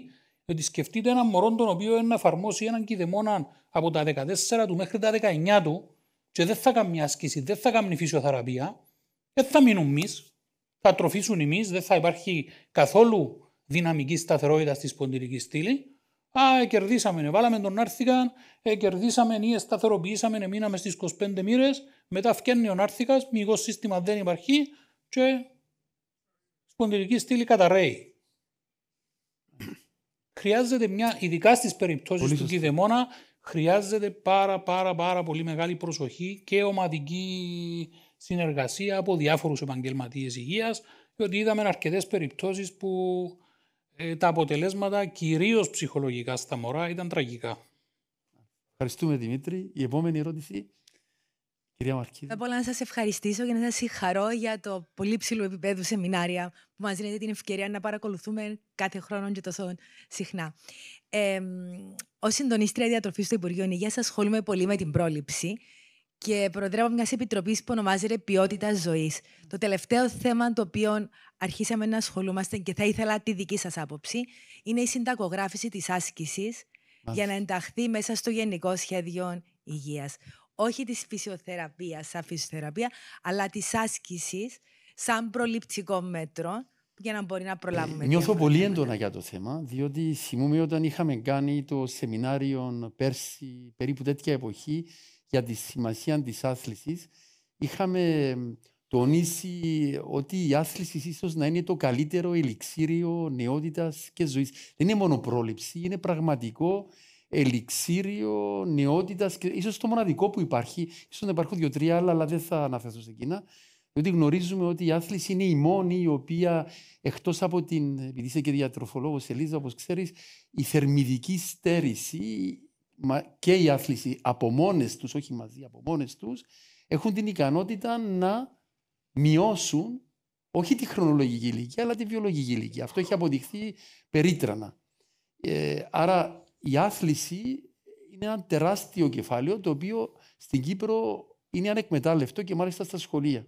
Αρκεί να αναφέρω ότι, και είναι γνωστό αυτό το πράγμα, ότι όταν ασκούμαστε στον εγκέφαλο, δημιουργείται το BDNF, το Brain Derived Neurotrophic Factor, το οποίο είναι ένα λίπασμα για τους νευρώνες και σε αντίθεση με τι γνωρίζαμε παλαιότερα, ο εγκέφαλος ακόμα και στους ηλικιωμένους, τους πολύ ηλικιωμένους, μπορεί να παράγει νέους νευρώνες και ξέρουμε πόση μεγάλη σημασία έχουν οι νευρώνες στον εγκέφαλο. Και η άθληση είναι, νομίζω, δεν γνωρίζω εγώ κάποιον άλλο παράγοντα που το κάνει. Πιθανόν να υπάρχουν, αλλά δεν το γνωρίζω. Αλλά το BDNF λόγω άθλησης είναι μια πραγματικότητα.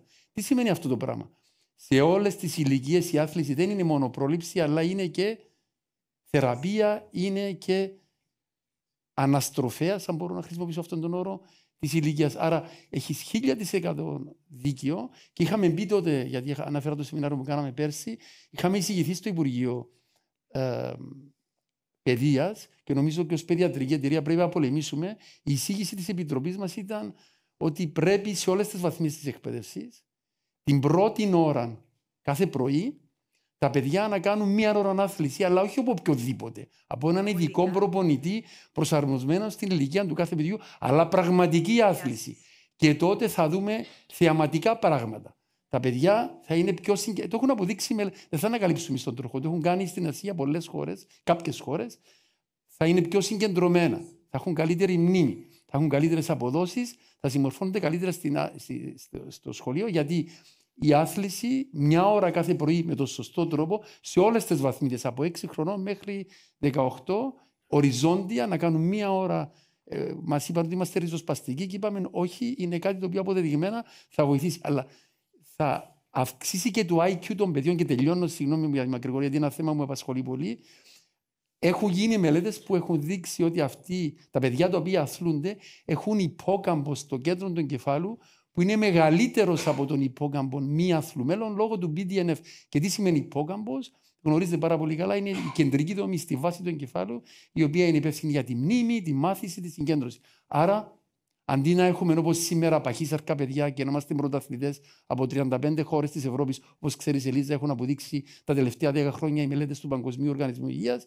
Αν κάνουμε αυτό το πράγμα, θα αυξήσουμε τον IQ των παιδιών μας και ταυτόχρονα θα είναι πιο υγιή. Άρα μπορούμε δεν το ήξερα ότι έχετε τέτοια ομάδα. Μπράβο. Υπάρχει Επιτροπή Ποιότητας Ζωής. Και μαζί με την παιδιατρική εταιρεία μπορούμε να συνεργαστούμε όλοι μαζί. Ευχαρίστως. Ήθελα να το θίξω, να θέλουμε τη συμπαράσταση. Ευχαριστώ πάρα πολύ για αυτή την παρέμβαση. Ειδικά για την άσκηση που ασχόμαστε τώρα.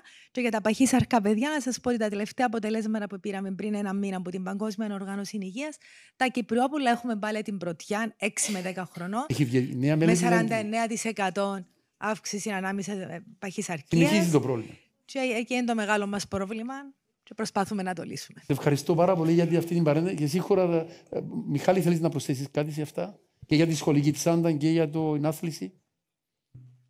Για το θέμα των παρεμβάσεων, βέβαια, που κάνουμε και σε επίπεδο Υπουργείου Παιδείας, με το οποίο έχουμε συνεργασία σίγουρα, και για το θέμα της παχυσαρκίας, το θέμα που αφορούσαν και το θέμα των ειδών που πολλούνται στα κηλικεία, το θέμα της καλλιέργειας κουλτούρας μέσα και από την ενδυνάμωση του μαθήματος της γυμναστικής. Εμείς τα επισημαίνουμε. Δεν είναι ότι είμαστε ανενεργοί. Τα επισημαίνουμε. Το ζήτημα είναι να εισακούονται, να δημιουργούνται τέτοιες πρωτοβουλίες.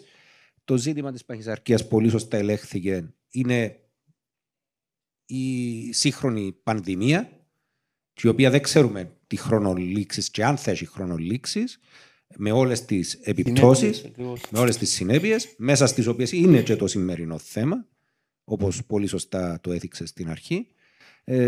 Εμείς καθηκόντως, επαναλαμβάνω, ενημερώνουμε και τα μέλη μας, εντάσσοντας τέτοιου είδους θέματα και στα εκπαιδευτικά μας συνέδρια, αλλά και με τις παρεμβάσεις μας, τις ενημερωτικές προς το κοινό και τις παρεμβάσεις μας προς τους φορείς εξουσίας. Επιτέλους, ο καθένας βέβαια από εκεί και πέρα πρέπει να αναλάβει το μερίδιο ευθύνης που του αναλογεί και να πάρει τις δέουσες αποφάσεις. Είτε τούτον αφορά αλλαγή στον τρόπο που διαχειριζόμαστε το πρόγραμμα των σχολικών μονάδων, είτε τούτον αφορά τον έλεγχο, τον ουσιαστικών έλεγχων των κηλικίων. Γιατί αν βάλω μέσα και τη δική μου εμπειρία ως μέλος συνδέσμου γονέων, ασχολούμασταν περισσότερο με τις τιμές των ειδών παρά με τα ίδια την ποιότητα των ειδών. Ιδού πεδίο δόξης λαμπρών. Θέληση υπάρχει, βούληση υπάρχει. Σίγουρα. Δραστηριότητες όπως η σημερινή ακριβώς δείχνουν ότι υπάρχουν άνθρωποι και από την πλευρά των επαγγελματιών υγείας αλλά και από την πλευρά του κοινού που είναι ευαισθητοποιημένοι. Όλοι μαζί σαν κοινωνία οφείλουμε να αποδείξουμε ότι μπορούμε καλύτερα. Υπάρχουν πυρήνες στην κοινωνία μας, υπάρχουν άνθρωποι ταλέντα τα οποία πρέπει να τα βοηθήσουμε να δειχθούν έτσι ώστε να δείξουμε αυτό που η κυπριακή κοινωνία έχει άφθονο, αλλά δεν φαίνεται, να αναδείξουμε αυτό. Μα είναι παρήγορο ότι σε τόσο δύσκολες μέρες υπό συνθήκες καύσωνα, αρχές του καλοκαιριού, υπάρχει έναν αμφιθέατρο από κόσμο ευαισθητοποιημένο που θέλει να ενημερωθεί και ο κάθε ένας από εμάς θα είναι και ένας πρεσβευτής των μηνυμάτων προς την υπόλοιπη κοινωνία. Ευχαριστώ, Μιχάλη, και να πω ότι ο Μιχάλης είναι συνιστόν μέρος της ομάδας Ε και Ε όταν την ιδρύσαμε από την αρχή. Η επόμενη ερώτηση, η κυρία. 19 χρονών, ο οποίος ταλαιπωρεί ας με χρησιμοποιεί μόνος του με το coach του, παρόλο που ο παπάς του είναι προπονητής στον Τζου, το έχουμε σχολεί, αλλά πρόσεξα ότι τελικά είναι της μόδας τελευταία να αγοράζουν μόνοι τους ηλεκτρολίτες, πολυβιταμίνες, πρωτεΐνες. Έχω σοβαρό πρόβλημα μαζί του, τσακώνουμε με τον παπά του.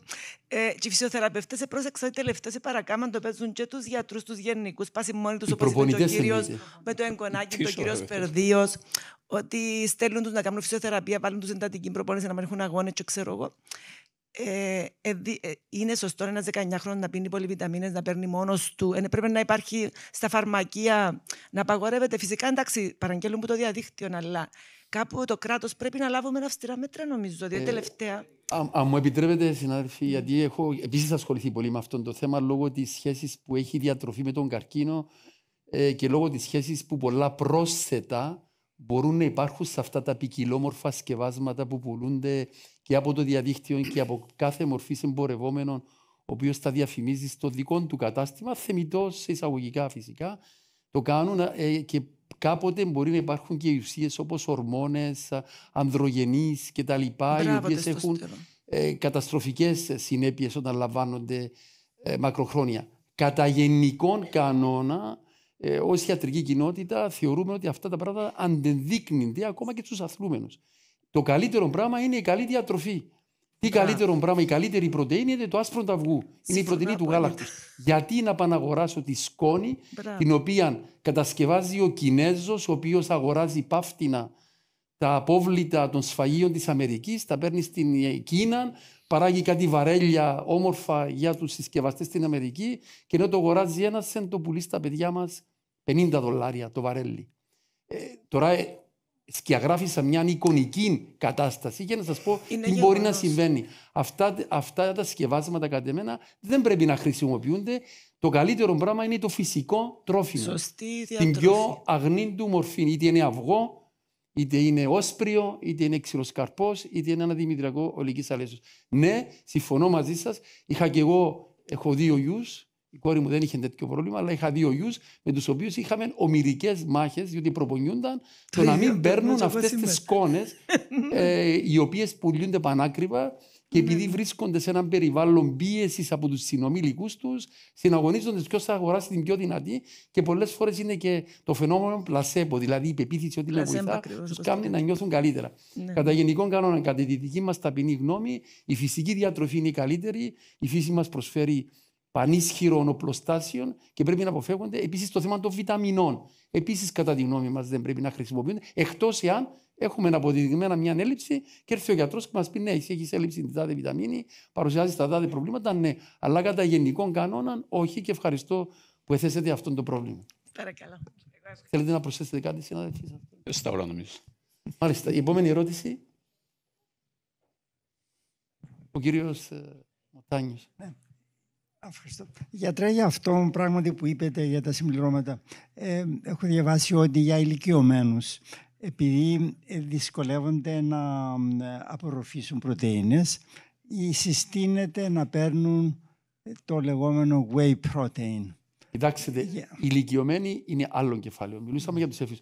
Οι ηλικιωμένοι οι οποίοι έχουν πρόβλημα σύντησης, οι οποίοι μπορεί να έχουν καχεξία για τον ΑΒΓ λόγο, οι οποίοι μπορεί να έχουν κάποια συγκεκριμένη ιατρική ένδειξη. Υπάρχει ο προσωπικός γιατρός, όπως πολύ καλά αναφέρθηκε πριν, ο οποίος θα κρίνει ότι ο τάδε κύριος της τάδε ηλικίας παρουσιάζει το ΑΒΓ πρόβλημα, και εκεί θέλω τη συμβουλή ενός εξειδικευμένου διαιτολόγου, όπως η κυρία Μαρκίδου εδώ, που έχουμε πάρα πολύ καλούς διαιτολόγους στην Κύπρο, μπορεί να συμβουλεύσει να πάρει το κατάλληλο σκεύασμα. Αλλά είμαι καθόλου εναντίον στο να πάω σε έναν οίκον, είτε αυτός είναι φαρμακείο ή οτιδήποτε άλλο, και να μου λέει εκεί θεμιτά, για το βαθμό που κάποιος μπορεί να το πει, να μου λέει: ξέρεις, είναι πολύ καλό, θα σου κάνει αυτό το πράγμα, αυτό. Μα είναι αυτός που το εισάγει και το πουλά. Άρα δεν είναι αντικειμενική άποψη. Προτιμώ να έχω την αντικειμενική άποψη του γιατρού μου, όταν είμαι 85 χρονών, να μου πει: Λοΐζο, μου φαίνεσαι καχευτικός, χρειάζεσαι πρωτεΐνες, πήγαινε να δεις την Ελίζα, θα σου γράψει μια διατροφή, και αν δεν πετύχουμε, θα σου γράψει συγκεκριμένα, ελεγμένα, αποδεδειγμένα χρήσιμα σκευάσματα να πάρεις. Προτιμώ αυτό παρά να ακούω, είπε ο Α, ο Β, ο Γ ή ο Δ, ο οποίος μπορεί και να τα εισάγει, ή ο άλλος άκουσε που στο μανάλου να το παίρνω. Γι' αυτό είμαι πολύ συγκεκριμένος σε αυτό το θέμα. Η επόμενη ερώτηση. Ο κύριος, και έχουμε χρόνο για ακόμα 2 ερωτήσεις, γιατί είπαμε. Τι είδος άθληση να προτείνεται σε ένα άτομο με σπονδυλολίσθηση? Πλάση φυσιοθεραπεία. Και επίσης η φυσιοθεραπεία να πρέπει να γίνεται επάπειρον για ένα άτομο με σπονδυλολίσθηση. Αν η σπονδυλολίσθηση προκαλεί προβλήματα, ναι. Αν όμως δεν προκαλεί, δεν έχει συμπτωματολογία και είναι τυχαίο έβριμα, δεν θα κάνει τίποτα. Η άσκηση είναι ενδυνάμωση ραχιών και κοιλιακών μειών. Αυτή είναι η άσκηση για τη σπονδυλική, είτε είναι σπονδυλολίσθηση είτε οτιδήποτε άλλο. Δηλαδή δεν θα κάνω εξειδικευμένη θεραπεία σε μια σπονδυλολίσθηση που δεν προκαλεί συμπτώματα. Δεν χρειάζεται. Αλλά η άθληση ούτως ή άλλως βοηθάει γενικά.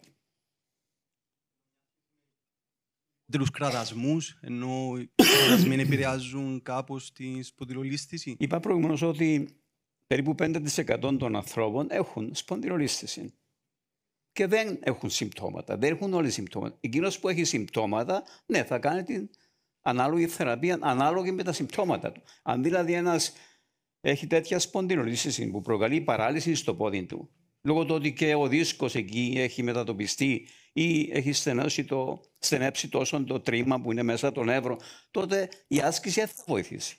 Θα πρέπει να αποκατασταθεί αυτή η πίεση πάνω στο νεύρο.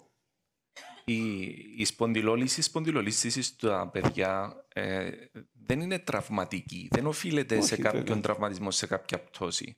Οπότε δεν έχει άμεσα σχέση με το άθλημα που κάνει ο καθένας. Έχουμε πρωταθλητές της ενόργανης, στο κολύμπι, στη ρυθμική, που έρχονται γιατί επονήσαν την κοιλιά τους και έκαναν ακτινογραφία και βλέπουμε ότι έχουν σπονδυλόλισθηση ή σπονδυλολίσθηση. Οπότε δεν έχει καμία σημασία. Έχουμε παιδιά που κάθονται στον καναπέ μια ζωή και έχουν σπονδυλολίσθηση ή σπονδυλολίσθηση. Οπότε δεν πρέπει να υπάρχει άμεσα σχέση του ενός με το άλλο. Αν τώρα το άθλημα που κάνει κάποιος προκαλεί πόνο και υπάρχει σπονδυλόλισθηση ή σπονδυλολίσθηση, τότε πρέπει να ρυθμιστεί η ένταση του αθλήματος και το είδος των ασκήσεων ώστε να μην προκαλεί πόνο. Μάλιστα. Υπήρχε ένα δεύτερο σκέλος στην ερώτηση, κάτι για τη φυσιοθεραπεία. Σε καμία περίπτωση δεν γίνεται φυσιοθεραπεία επαόριστο. Ακόμα και στην περίπτωση που υπάρχει μια σπονδυλόλισθηση, μια σπονδυλολίσθηση, εάν η περίπτωση είναι ασυμπτωματική και μπορεί πιθανόν να είναι ένα τυχαίο έβριμα, τυχαία το ανακαλύψαμε, ο ρόλος του φυσιοθεραπευτή μπορεί να είναι απλά συμβουλευτικός. Μπορεί ένας φυσιοθεραπευτής να σε συμβουλεύσει για κάποια θέματα εργονομίας, τι να προσέξεις στον τρόπο που κάθεσαι, τι είδος άσκησης να κάνεις, τι να προσέξεις στο γυμναστήριο. Και η παρέμβαση του φυσιοθεραπευτικά να τελειώσει και να περιοριστεί σε τούτο το κομμάτι.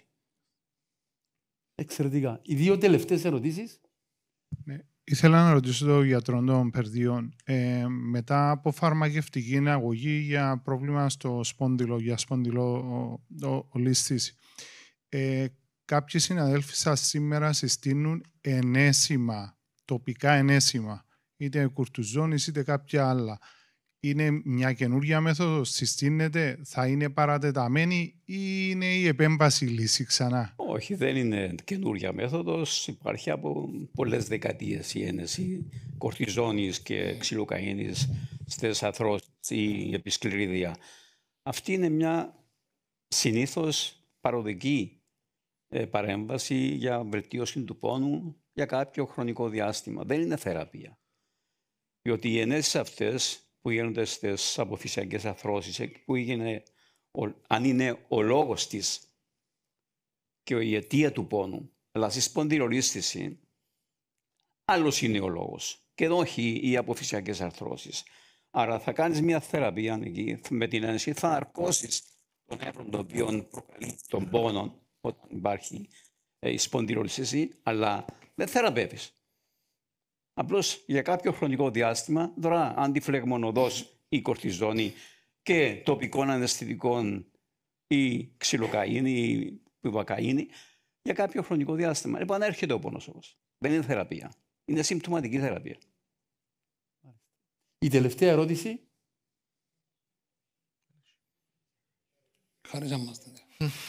Δεν υπάρχει τελευταία ερώτηση.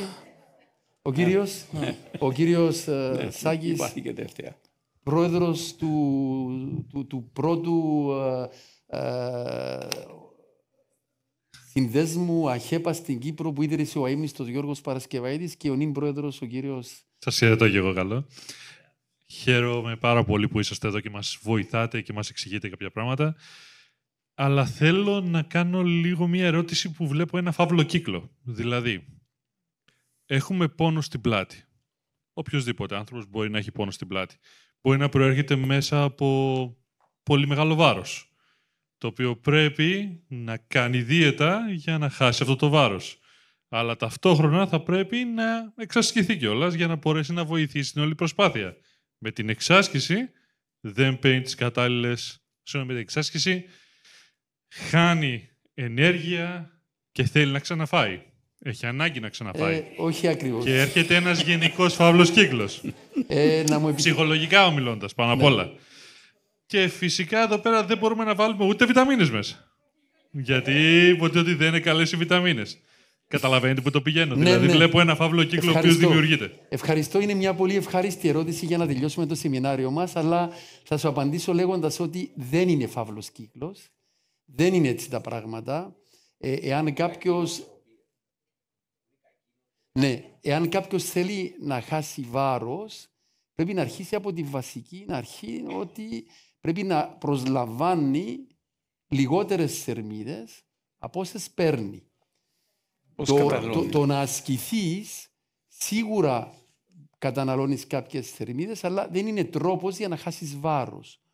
Ο μόνος τρόπος για να χάσεις βάρος είναι όπως το λογαριασμό σου στην τράπεζα. Να τραβάς περισσότερα από όσα βάζεις. Είναι απλό. Απαξιβάζεις. Οπότε όλα τα άλλα. Και επιπλέον να πω κάτι ακόμα. Σημείωσε ότι όταν ασκείσαι ενεργοποιείς μηχανισμούς μείωσης της ανθεκτικότητας στην ισουλίνη που λειτουργούν εναντίον της παχυσαρκίας, διαβήτης και άλλων ασθενειών και ταυτόχρονα μειώνεται και η όρεξη. Άρα δεν υπάρχει αυτός ο φαύλος κύκλος που περιγράφεις. Είναι καλύτερα, αυτό που περιγράφεις είναι αυτό που λέει ο Μιχάλης Αναστασιάδης, ο παιδίατρος μας. Είναι περισσότερο θέμα νοοτροπίας. Άρα αγαπητέ μου Σάκη, να ασκείσαι με μέτρο, να δεις τον γιατρό σου, να σου δώσει οδηγίες, να βρεις έναν καλό προπονητή. Αν θέλεις και έναν καλό διατροφολόγο και είμαι σίγουρος θα χάσεις βάρος.